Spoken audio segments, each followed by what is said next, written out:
जय हिंद प्यारे साथियों। चलिए क्लास को स्टार्ट करते हैं। तो पिछली कक्षा में हमने क्लास 12th बायोलॉजी चैप्टर 1 को समाप्त किया था। अब इस कक्षा में आपको चैप्टर 2 के इम्पॉर्टेंट टॉपिक बताया जाएगा। हम जितना भी टॉपिक पढ़ा रहे हैं बस आप उनको तैयार कर दीजिए, आप बायोलॉजी का एग्ज़ाम अच्छे से क्लियर कर सकते हैं। जितना हम बता रहे हैं किताब को फेंक दीजिए, सिर्फ हमारे नोट्स को पढ़िए। और जो लास्ट में वीडियो बनेगा चैप्टर समाप्त होने के बाद, एक लास्ट वीडियो बनता है, उसमें इम्पॉर्टेंट क्वेश्चन और MCQ क्वेश्चन रहते हैं। आप हमारे द्वारा बनाए गए नोट्स से जितना तैयार करते हैं, एक चैप्टर से आपको 5 नंबर 6 नंबर मिल जाएंगे। बस इतने नंबर के क्वेश्चन आते हैं। तो हमारे चैप्टर का नाम है पुष्पी पौधों में लैंगिक जनन। हमने पिछले चैप्टर में क्या पढ़ाया था? जीवों में जनन यानी रिप्रोडक्शन इन ऑर्गेनिज्म के बारे में पढ़ाया था। और पुष्पी पौधों में लैंगिक जनन दूसरा chapter, sexual reproduction in flowering plant, या फिर क्या सेक्सुअल रिप्रोडक्शन इन एंजियोफार्मिक प्लांट। इसे एंजियोफार्मिक प्लांट भी कहते हैं।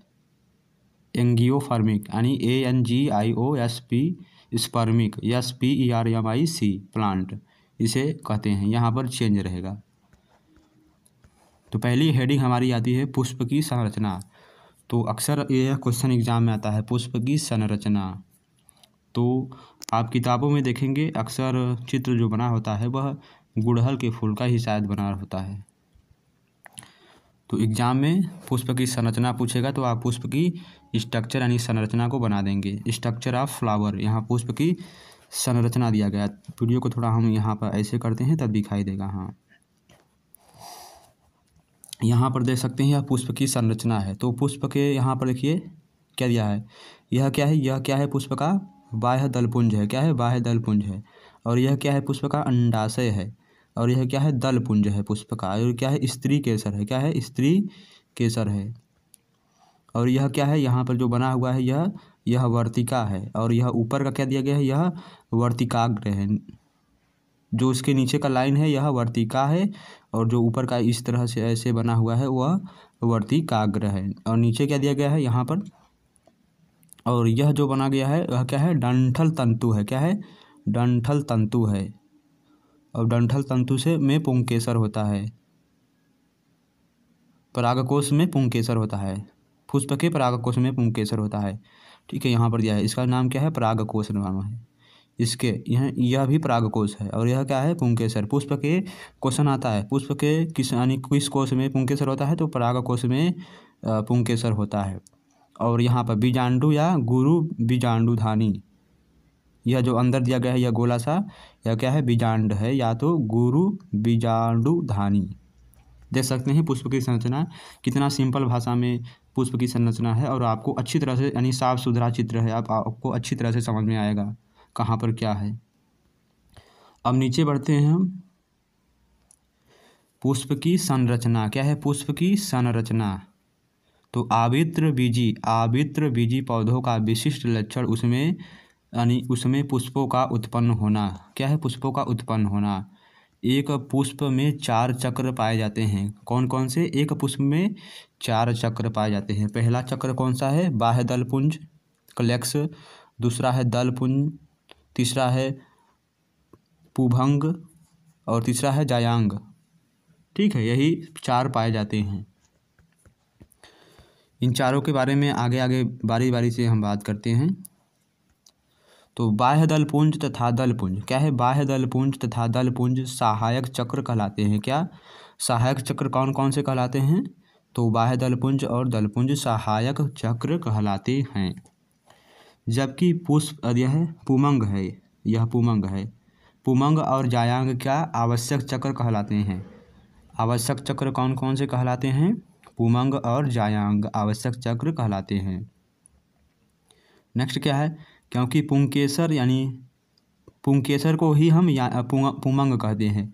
पुंकेसर को हम पुमंग कहते हैं, या पुंकेसर बोलिए या पुमंग बोलिए। तो पुंकेसर, क्योंकि पुंकेसर और जायांग प्रत्यक्ष रूप से लैंगिक जनन में सहायक होते हैं, इसलिए इन्हें आवश्यक चक्र कहा जाता है। आगे बढ़ते हैं। तो हमारा पहला क्या है? बाह्य दलपुंज। यह क्या है? हमारा पहला बाह्य दलपुंज है।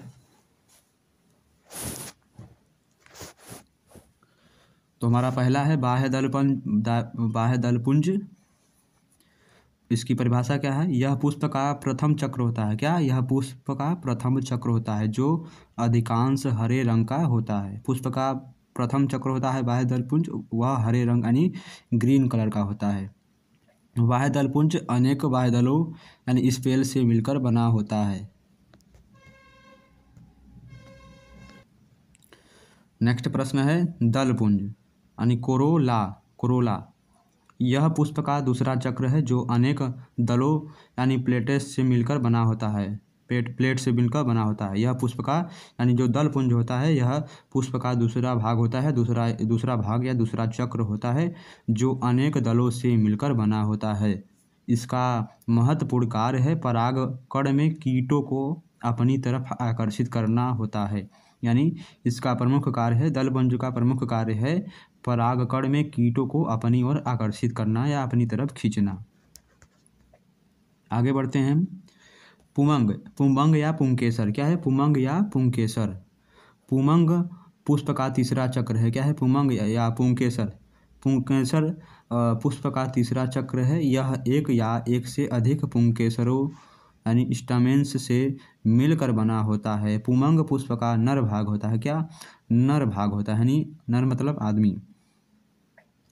ठीक है, पुंबंग पुष्प का नर भाग होता है। एक पुंकेसर के दो भाग होते हैं। एक पुंकेसर के कितने भाग होते हैं? दो। परागकोश और पुतंतु। परागकोश और पुतंतु होते हैं। यह दो यानी पुंकेसर के यह दो मुख्य भाग होते हैं। आगे बढ़ते हैं जायांग। चौथा क्या हमारा? जायांग। यह पुष्प का चौथा या और आखिरी भाग है। क्या है? यह पुष्प का चौथा और आखिरी भाग है, आखिरी चक्र है। यह पुष्प का मादा भाग है यानी स्त्री यानी कि वुमेन्स। यह पुष्प का मादा भाग होता है। जायांग एक या एक से अधिक स्त्री केसरों से मिलकर बने होते हैं। जायांग जो होता है वह एक या एक से अधिक स्त्री केसरों से मिलकर बने होते हैं। इसके तीन भाग होते हैं। कौन कौन से?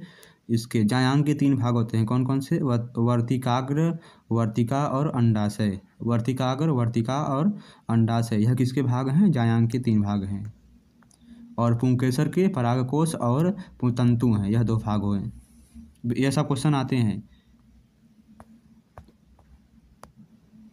अब नेक्स्ट हमारा क्वेश्चन है पुष्पी पौधों में लैंगिक जनन, sexual reproduction in flowering plant. यह हमने क्या बताया था?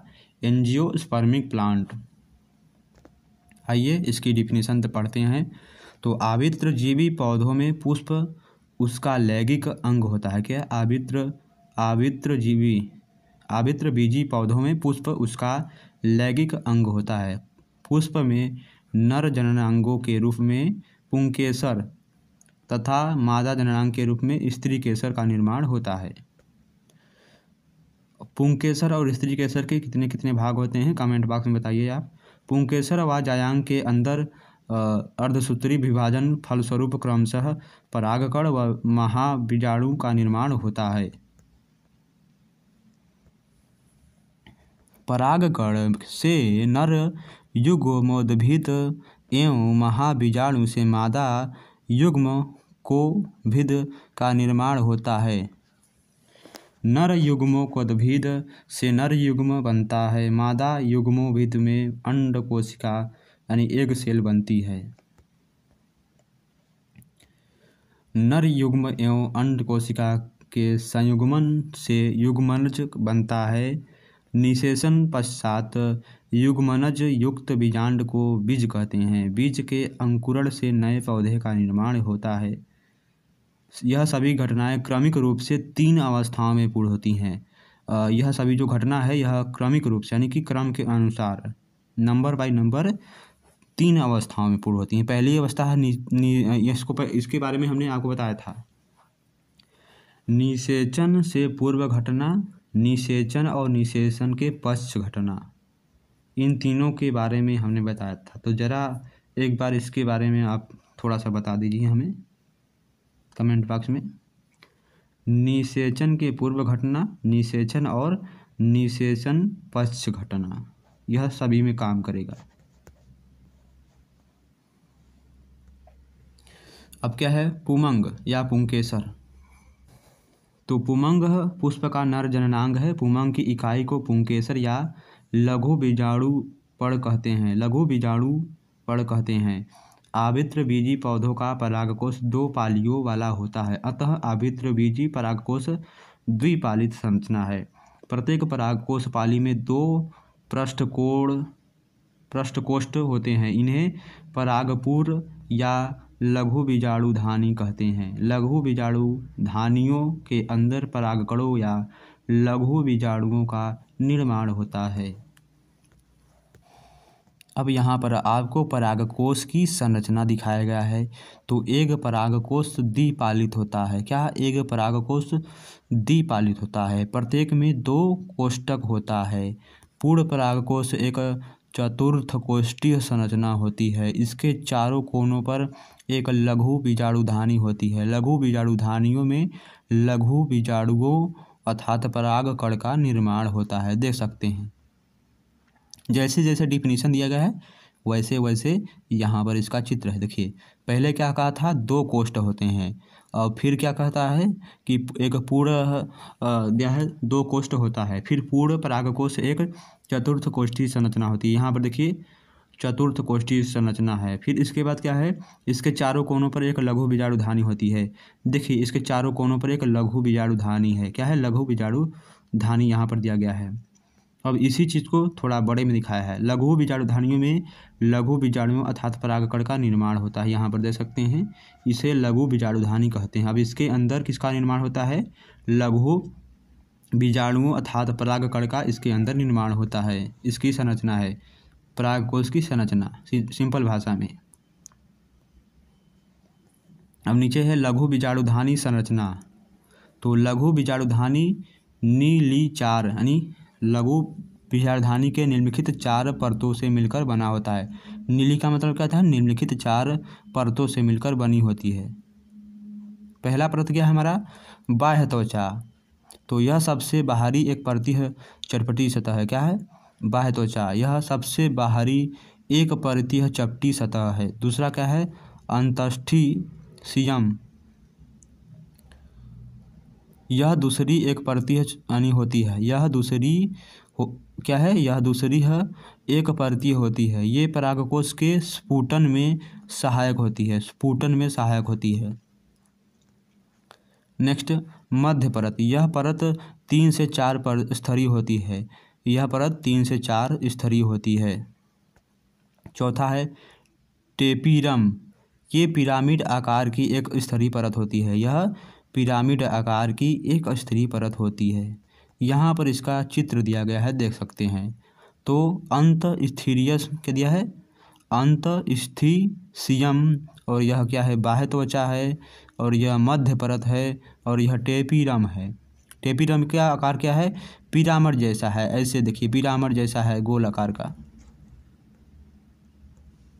चलिए आगे बढ़ते हैं हम। तो आगे हमारा टॉपिक क्या है? टेपिरम के कार्य। टेपिरम का क्या कार्य है? यह विकसित हो रहे लघु बीजाणु को पोषण प्रदान करता है। पोषण, ठीक है, प्रोटीन या पोषण प्रदान करता है। यह विकसित हो रहे लघु बीजाणु को पोषण प्रदान करता है। नेक्स्ट क्या है? यह परागकीट का निर्माण भी करता है। क्या करता है? यह परागकीट का निर्माण करता है। तीसरा क्या है? टेपिरम एक स्पोरोपोलिन दिया है। क्या है? टेपिरम एक स्पोरोपोलिन नामक प्रोटीन स्रावित करता है यानी बहाव करता है, जो परागकण को वसा, धूल, सर्दी, गर्मी आदि से सुरक्षित रखता है। यह क्लेश नामक एंजाइम का स्राव करता है। क्या? यह क्लेश नामक एंजाइम का स्राव करता है करके लघु बीजाणु स्फुटन में सहायक होता है। अब यहाँ पर बीजाणु जनन। क्या है? बीजाणु जनन यानी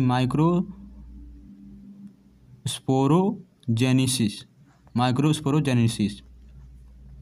लघु बीजाणुधानी के परिपक्व होने पर। तो एक बार वीडियो को शेयर कर दीजिए। पहला क्या है? बीजाणु दिया है बीजाणु जनन ऊतक समसूत्री विभाजन द्वारा। बीजाणु जनन ऊतक समसूत्री विभाजन द्वारा संख्या में वृद्धि करता है, जिससे प्राप्त प्रत्येक द्विगुणित कोशिका लघु बीजाणु मातृ कोशिका कहलाती हैं। आगे दिया गया है लघु बीजाणु मातृ कोशिका अर्धसूत्री विभाजन करके 4 लघु बीजाणु का निर्माण करती हैं। नेक्स्ट क्या है, चारों लघु बीजाणु आपस में जुड़ते रहते हैं, उन्हें लघु बीजाणु चतुष्टक कहते हैं। यही चतुष्टक परिपक्व यानी कि तैयार होकर, यही चतुष्टक तैयार होकर यानी परिपक्व होकर अलग अलग हो जाते हैं और 4 परागकणों का निर्माण करते हैं।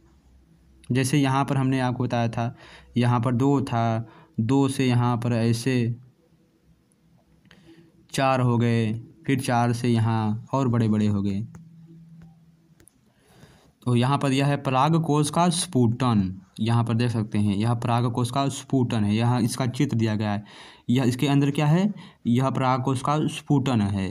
और इसके अंदर देखिए परागकण क्या है, यह छोटे छोटे क्या है, यह इसके अंदर यह छोटे छोटे जो है यह परागकण हैं। और इसके जो बाहरी परत है यहाँ पर जो ऐसे से बना हुआ है, यह क्या है, स्टोमियम है। क्या है, स्टोमियम है। चलिए पहला पॉइंट क्या है इसमें, परागकोश में कुल 4 स्तर पाए जाते हैं, बाह्य स्तर, अंत स्तर, मध्य स्तर और टेपिटम। तो पहले दिया है, दूसरा हेडिंग क्या है, दूसरा यानी पॉइंट क्या है, परागकोश में परिपक्व होने पर, परागकोश के परिपक्व होने पर मध्य स्तर व टेपिरम नष्ट हो जाते हैं। टेपिरम नष्ट हो जाते हैं, परागकोश के परिपक्व होने पर मध्य स्तर और टेपिरम नष्ट हो जाते हैं। तीसरा है क्या है, स्टोमियम वाले स्थान पर अंत स्तर पतली होती है। स्टोमियम स्थान पर उपस्थित अंत स्तर की कोशिकाएं जल हानि करके सिकुड़ जाती हैं। नेक्स्ट क्या है, जिससे बाह्य स्तर पर तनाव बढ़ता है और परागकोश स्टोमियम स्थान से फट जाती है। नेक्स्ट क्या है, जिससे परागकोश में क्या दिया गया है, जिससे परागकोश से परागकण स्वतंत्र हो जाते हैं, जिससे परागकोश से परागकण स्वतंत्र हो जाते हैं यानी कि फ्रीडम हो जाते हैं, आज़ाद हो जाते हैं। देखिए यहाँ पर दिया गया है नर युग्मित, यह नर युग्म द्विविध का विकास। पहले ऐसे था, फिर यहाँ पर ऐसे हुआ। देखिए यहाँ पर पहले 1 था, यहाँ पर 2 हो गए परागकण, यानी कि यह जनन कोशिका है। तो यहाँ पर पराग नलिका। अब यहाँ पर देखिए कैसा निर्माण हुआ है, यहाँ पर देखिए इस तरह से निर्माण हुआ है। यह वर्तिकाग्र है, वर्तिका है, और यहाँ पर बीजांड है, यहाँ पर यह, और यह जो बड़ा वाला यहाँ पर गोला दिया गया है इसे अंडाशय कहते हैं। ठीक है, और इसके अंदर जो छोटा गोला है इसे बीजांड कहते हैं। और इसके बाहर जो यहाँ पर यह जो दिया गया है इसे वर्तिकाग्र कहते हैं, वर्तिका, और उसके ऊपर जो वाला जो दिया है इसे वर्तिकाग्र कहते हैं। और यह क्या है, पराग नलिका है। क्या है, यहाँ पर जो दिया गया है यह वाला जो दिया गया है यह पराग नलिका है, देख सकते हैं।